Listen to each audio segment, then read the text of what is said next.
Reliance అధినేత ముఖేష్ అంబానీ సోదరుడు Anil Ambani jackpot కొట్టారు. ఆయన కంపెనీ రిలయన్స్ పవర్ కు అతిపెద్ద ఆర్డర్ వచ్చింది. Solar energy corporation of India నుంచి ఈ రివర్స్ ఆక్షన్ ద్వారా 500 మెగావాట్ల బ్యాటరీ స్టోరేజ్ ప్రాజెక్టు లభించినట్లు రిలయన్స్ పవర్ ప్రకటించింది.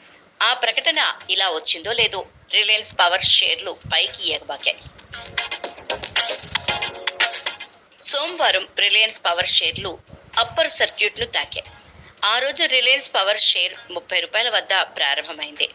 ఆర్డర్ అందుకున్న తర్వాత 31.32 రూపాయలకు చేరుకుంది. మంగళవారం కూడా ఇదే జోరు కొనసాగింది.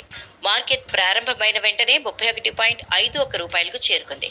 ఈ దెబ్బతో ఇన్వెస్టర్లు ఒక్కసారిగా లక్షాధికారులుగా మారిపోయారు. అప్పుల ఊబిలో కూలిపోయిన కంపెనీ షేర్లు గత 4.5 సంవత్సరాలలో 2671% రాబడినిచ్చాయి. 27 మార్చి 2020న రిలయన్స్ పవర్ షేర్లు 1.13కి చేరాయి. 4.5 ఏళ్ల తర్వాత ఇప్పుడు ఒక్కో షేరు 31.32కు చేరింది. అంటే అప్పట్లో ఈ షేర్లో 1,00,000 పెట్టుబడి పెట్టిన వ్యక్తి ఈ రోజు 27.71 లక్షలు సొంతం చేసుకోబోతున్నట్లే. జాక్పాట్ అంటే ఇదే కదా.